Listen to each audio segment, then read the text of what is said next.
আসসালামু আলাইকুম। আশা করি সবাই অনেক ভালো আছেন। পঞ্চম শ্রেণীর আরও একটি নতুন গণিত ক্লাসে সবাইকে স্বাগতম। আজকের ক্লাসে আমরা পঞ্চম শ্রেণীর গণিত বইয়ের 19 পৃষ্ঠা 4, 5, 6 এই তিনটি অঙ্কের সমাধান করব।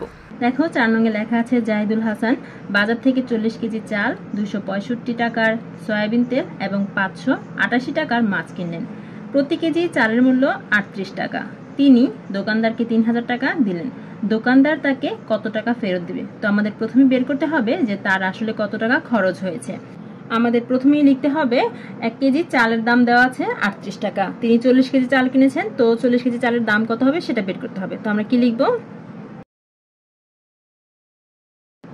1 কেজি চালের দাম দেওয়া আছে 38 টাকা, সেটা লিখেছি।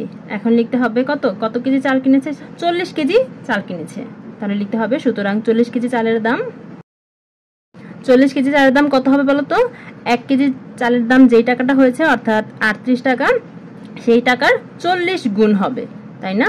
অর্থাৎ গুণ করতে হবে 40 টাকা। এই গুণটা আমরা পাশে রাফ করব, ঠিক আছে? এখানে লিখব 38 গুণ 40। দেখো এখানে যদি শূন্য দিয়ে আমি 8 কে গুণ করি তাহলে 8 শূন্য শূন্য, শূন্য দিয়ে 3 কে গুণ করলে 3 শূন্য শূন্য, তারপর এক ঘর ফাঁকা, এক ঘরে শূন্য, তারপর দশক স্থান থেকে গুণফলটা লেখা শুরু। 4 দিয়ে 8 কে গুণ করলে 4 8 32, 32 এর 2, হাতে থাকে 3, তারপর 4 দিয়ে 3 কে গুণ করলে 3 4 12 আর হাতের 3 যোগ করলে হবে কত? 15। এবার যোগ করলে এখানে শূন্য, এখানে 2, এখানে 5, এখানে 1, কত হয়েছে? 1520 টাকা। 40 কেজি চালের দাম পেয়েছি 1520 টাকা। এখন আমাদের কাছে কি কি আছে? সে কত টাকার জিনিস কিনেছে সে সবগুলো টাকার পরিমাণ আছে। এখন টাকাগুলো আমরা যোগ করে দিব। তো এখন আমাদের কি লিখতে হবে? আমাদের লিখতে হবে যে সে কত টাকার বাজার করেছে। তো মোট কত টাকার বাজার করেছে? 40 কেজি চাল কিনেছে, 40 কেজি চালের দাম হয়েছে 1520 টাকা। তারপর আমাদের বইয়ে দেওয়া আছে 265 টাকার সে সয়াবিন তেল কিনেছে, তো 265 টাকাও চলে আসবে। তারপর 588 টাকার সে হচ্ছে মাছ কিনেছে, তো 588 টাকাও চলে আসবে। এই টাকাগুলো সে কি করেছে? জিনিসপত্র কেনার কাজে খরচ করেছে। সুতরাং এই সকল টাকাগুলো কি করতে হবে? আমাদের একসাথে করে যোগ করতে হবে। তো এখানে 8, তারপর এখানে 5, এখানে 0, যোগ করে দেখো 8 আর 5 হবে 13, 13 3, হাতে থাকে 1, তারপর এখানে 8, এখানে 6, যোগ করলে হবে 14, 14 আর 2 যোগ করলে হবে 16, 16 আর 1 যোগ করলে হবে 17, 17 7, হাতে থাকে আবারও 1, তারপর এখানে 5, এখানে 2 7, 7 আর 5 যোগ করলে হবে 12 আর হাতের 1 যোগ করলে হবে 13, 13 3, হাতে আবারও 1, তারপর এখানে শুধুমাত্র 1 আছে, এই 1 আর এই 1 যোগ করলে হবে 2, কত হয়েছে? 2373 টাকা। এই টাকাটা সে কি করেছে? জিনিসপত্র কেনার কাজে খরচ করেছে। এখন সে কত টাকা ফেরত পাবে? সে দোকানদারকে দিয়েছে হচ্ছে 3000 টাকা, আর সে খরচ করেছে হচ্ছে মানে জিনিসপত্র কেনার কাজে ব্যবহার করেছে 2373 টাকা। এই টাকাটা বাদ দিলে যে টাকাটা থাকবে সেই টাকাটা সে ফেরত পাবে, তাই না? এই টাকাটা দোকানদার হচ্ছে তাকে ফেরত দিবে। সুতরাং এখানে লিখবে সুতরাং ফেরত দেবেন, এই টাকাটা ফেরত দিবেন। এখন বিয়োগ করে দাও তাহলেই হবে।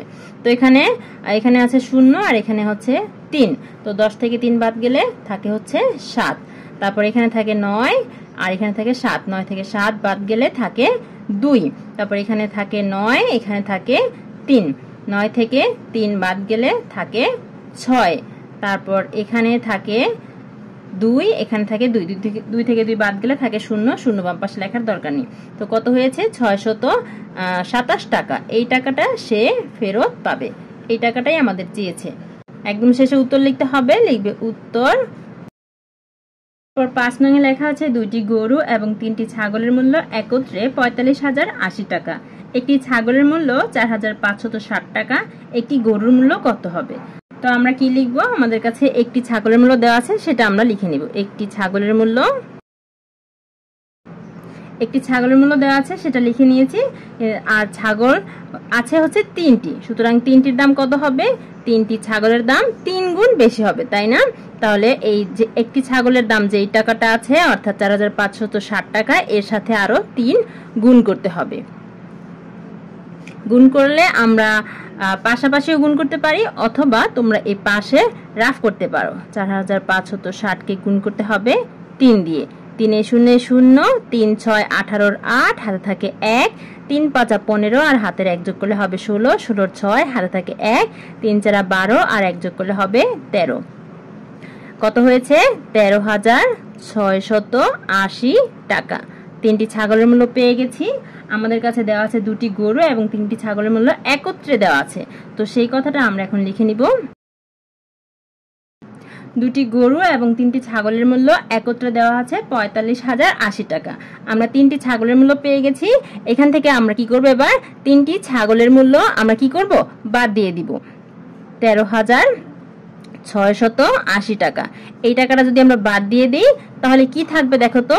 এখানে 2টি গরু আর 3টি ছাগল যদি একসাথে থাকে, সেখান থেকে আমরা 3টি ছাগল বাদ দিয়ে দিলে বাকি থাকবে কি? 2টি গরু লিখতে হবে। সুতরাং 2টি গরুর মূল্য বিয়োগ করলে যেটা হবে সেই টাকাটা হবে 2টি গরুর মূল্য। বিয়োগ করি এখন। 0 থেকে 0 বাদ গেলে 0, 8 থেকে 8 বাদ গেলে 0, তারপর 10 থেকে 6 বাদ গেলে থাকে 4, তারপর এখানে থাকে 4, 4 থেকে এখানে 3 বাদ গেলে থাকে কত? 4 থেকে 3 বাদ গেলে থাকে 1, তারপর এখানে 4 থেকে 1 বাদ গেলে থাকে 3। কত হয়েছে? এখানে 2টি গরুর মূল্য 31,400 টাকা হয়েছে। আমাদের বের করতে হবে একটি গরুর মূল্য। সুতরাং একটি গরুর মূল্য কি হবে বলতো?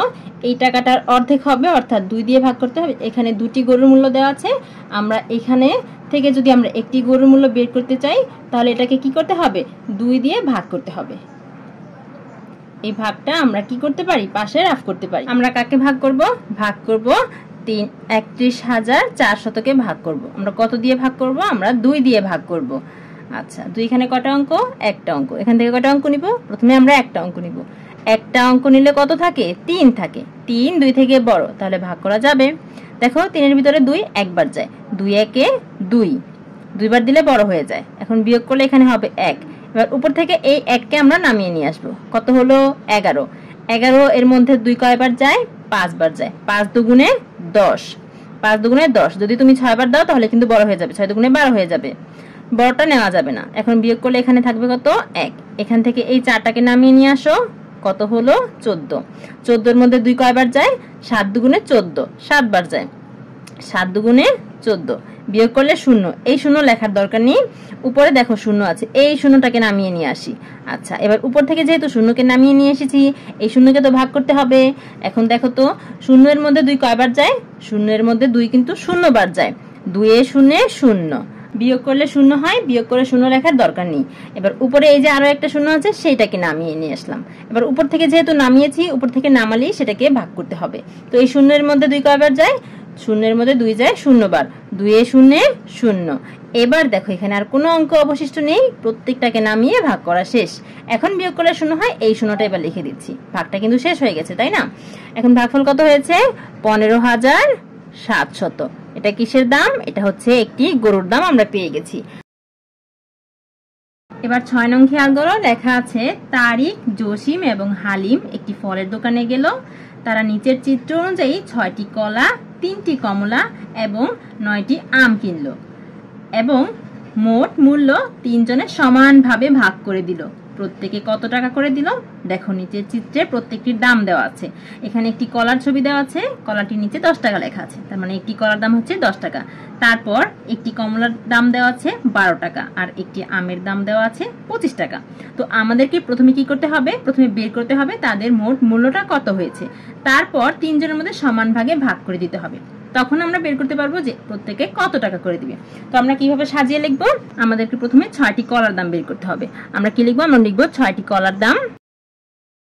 একটি কলার দাম দেওয়া আছে 10 টাকা। তাহলে 6টি কলার দাম কত হবে? 6 গুণ বেশি হবে। তাহলে 10 এর সাথে 6 গুণ হবে। এই টাকাটা হবে হচ্ছে একটি কলার দাম। গুণ করলে কত হবে? 6 10 এ 60। আমরা 6টি কলার দাম বের করতে পেরেছি। এরপর 3টি কমলার দাম বের করব। আমরা লিখব 3টি কমলার দাম। একটি কমলার দাম দেওয়া আছে 12 টাকা। তাহলে 3টি কলার দাম 3 গুণ হবে। এখন 12 এর সাথে আমরা 3 গুণ করে দিব। প্রথমে 3 দিয়ে 2 কে গুণ করলে 3 দুগুণে 6। তারপর 3 দিয়ে 1 কে গুণ করলে 3 একে 3, 36 টাকা। এরপর আমরা 9টি আমের দাম বের করব। আমাদের একটি আমের দাম দেওয়া আছে 25 টাকা। আমরা যদি 9টি আমের দাম বের করতে চাই তাহলে 25-এর সাথে কি করতে হবে, 9 গুণ করতে হবে, তাহলেই আমরা 9টি আমের দাম পেয়ে যাব। গুণ করলে প্রথমে 5কে গুণ করব, তারপর 2কে। 5কে 9 দিয়ে গুণ করলে 5 9 45-এর 5, হাতে থাকে 4, তারপর 9 দিয়ে 2কে গুণ করলে 9 দুগুণে 18, আর 4 যোগ করলে হবে 22, 225 টাকা। দেখো আমরা 6টি কলার দাম বের করেছি, 3টি কমলার দাম বের করেছি, 9টি আমের দাম বের করেছি। এখন এই সবগুলোকে যোগ করতে হবে, তাহলে মোট মূল্যটা কত এসেছে সেটা বের হবে। লিখবো সুতরাং মোট কত হবে, এখানে 60 আছে লিখে দিলাম, এর সাথে যোগ করব 36 লিখে দিলাম, এর সাথে 225 এটাকেও যোগ করতে হবে। এই তিনটা একসাথে যোগ করলে আমরা পাবো আসলে মোট কত এসেছে। এখানে 0, এখানে 6 যোগ করলে হবে 11, আর এখানে 0 যোগ করলে 11, 1 হাতে থাকে 1। এখানে 2, এখানে 3 যোগ করলে 5, আর 6 যোগ করলে 11, আর হাতের 1 যোগ করলে হবে 12, 12 2 হাতে থাকে 1। তারপর এখানে আছে 2, আর এখানে কোনো অঙ্ক নেই, 2 আর হাতের 1 যোগ করলে হবে 3, তাহলে কত এসেছে 321 টাকা। এটা হচ্ছে মোট মূল্য এসেছে। এখন এই টাকাটা 3 জনের মধ্যে সমান ভাগে ভাগ করে দিতে গেলে আমাদের কি করতে হবে, 3 দিয়ে ভাগ করে দিতে হবে। যে টাকাটা পাবো আমরা সেটা হচ্ছে প্রত্যেকে কত করে দিবে সেই টাকাটা পাবো। সুতরাং আমরা লিখবো প্রত্যেকে দিবে, আমাদের লিখতে হবে প্রত্যেকে দিল কত টাকা দিল, এই যে টাকাটা মোট এসেছে সেই টাকাটা 3 জনের মধ্যে ভাগ করে দেব, অর্থাৎ 3 দিয়ে ভাগ করব, তাহলে আমরা পেয়ে যাব প্রত্যেকে কত টাকা করে দিবে। এই ভাগটা আমরা এই পাশে করছি, খেয়াল করে আমরা কতকে ভাগ করব, 321কে আমরা ভাগ করব। আমরা কি দিয়ে ভাগ করব, আমরা 3 দিয়ে ভাগ করব। আচ্ছা 3 এখানে কয়টা অঙ্ক, একটা অঙ্ক, এখান থেকে একটা অঙ্ক নিলে কত হয় 3, 3 3-এর সমান। আচ্ছা তাহলে ভাগ করা যাবে। 3-এর মধ্যে 3 কয়বার যায়, একবার, 3 একে 3, বিয়োগ করলে 0 হয়, এই 0 নামানোর দরকার নেই। উপরে কি আছে, উপরে এই 2টাকে আমরা নামিয়ে নিয়ে আসলাম। আচ্ছা 2-এর মধ্যে 3 কয়বার যায় বলো তো, একবারও যায় না, একবার দিলে 3 হয়, 3 বড় হয়ে যায়, তাই না, একবারও যায় না, একের চেয়ে কম কি আছে 0, 0 বার যায়, 3 0 0।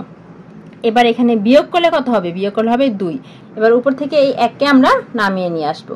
এখন কত হলো 21, 21-এর মধ্যে 3 কয়বার যায়, 3-এর নামটা পরে দেখো, 3 7 21, 3কে আমরা 7 দিয়ে গুণ করলে 21 পাই, 21। এখন দেখো উপরে কোনো অঙ্ক নেই, প্রত্যেকটা অঙ্ককে নামানো শেষ, ভাগ করাও শেষ, সুতরাং ভাগটা আমাদের এখানেই শেষ। বিয়োগ করলে এখানে 0 হবে, এখন 0 লিখে দিব। ভাগফল কত হয়েছে 107, অর্থাৎ তারা প্রত্যেকে কত টাকা করে দিয়েছে 107 টাকা করে দিয়েছে। শিক্ষার্থীরা আশা করি বুঝতে পেরেছো। এতক্ষণ সাথে থাকার জন্য সবাইকে ধন্যবাদ। আজকে বিদায় নিতে হচ্ছে। নতুন গণিত বইয়ের সকল অঙ্কের সমাধান পেতে আমাদের সাথেই থেকো। আল্লাহ হাফেজ।